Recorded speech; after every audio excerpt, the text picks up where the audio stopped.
Future plans ఏంటి? Future plans ఏమి లేవండి. మా పిల్లలు ఏదో 2 సినిమాలు ప్లాన్ చేస్తున్నారు. ఒకటి శ్రీకాంత్ సన్తో, ఒకటి దుల్కర్ సల్మాన్తో. ఈ 2 పార్ట్ 2 మొదలవుతుంది. ఇంతే. ఈ ప్రస్తుతం ఈ 3 ఉన్నాయి.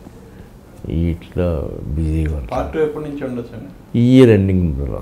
ఆల్రెడీ ఒక 40-50% అయిపోయింది. 40% అయినా. సో నెక్స్ట్ ఇయర్ సేమ్ ఇదే టైంకి అంతే. ఇంచుమించుగా సెప్టెంబర్ అక్టోబర్లో వస్తుంది. దాని గురించి అసలు మాట్లాడలేదు ఇంకా. ఈ ఆనందంగా సరిపోయింది. ఇప్పుడు ఈ సినిమా రిలీజ్ అయిన తర్వాత మీరు అందుకున్న కాంప్లిమెంట్స్లో ది బెస్ట్ అంటే? ఇటీవల కాలంలో చాలా సినిమాలు వస్తున్నాయి కదా, పెద్ద పెద్ద ఘన విజయాలు సాధించిన సినిమా. వాటిని చూసినప్పుడు చాలామంది మరి ఆ బ్యానర్లు, పెద్ద బ్యానర్లు ఏమీ లేకుండానే ఇంత రిపోర్ట్లు వచ్చినాయి కొత్త బ్యానర్లకి. ఇప్పుడు ఏం చేస్తారో దొత్తిగా చూడాలి అని. దానికి తగ్గట్టుగా మనం ఈ సినిమా మొదలు పెట్టడం, అదే సమాధానం అనుకుంటున్నాను.